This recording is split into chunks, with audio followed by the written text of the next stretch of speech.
एक बार की बात है, जंगल के सभी जानवर एकत्रित हो जाते हैं, जिसमें से कछुआ और खरगोश के बीच रेस का प्रस्ताव रखा जाता है।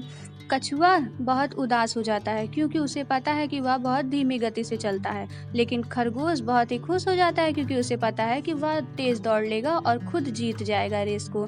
इसी बीच रेस स्टार्ट होता है और जंगल के सभी जानवर खरगोश की ओर होकर बहुत ही प्रसन्न हो जाते हैं और खरगोश तेजी से दौड़ता हुआ आगे की ओर भागता है।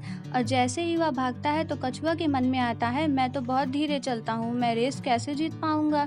लेकिन वह भी हिम्मत बांधता है और आगे की ओर बढ़ जाता है। जैसे ही वह धीमी गति से अपने आगे की ओर बढ़ता है, इसी बीच खरगोश बहुत थक जाता है और सोचता है कि अब रेस तो मैं ही जीतूंगा, लाओ थोड़ा देर आराम कर लेता हूँ।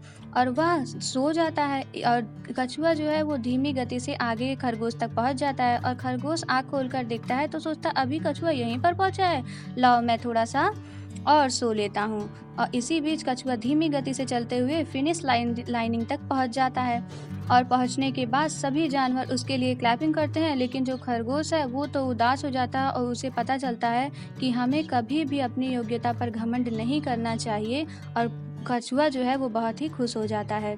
तो आज की शिक्षा में हम जानेंगे कि इस कहानी से हमें यह शिक्षा मिलती है बच्चों, हमें कभी भी अपनी योग्यता पर घमंड नहीं करना चाहिए।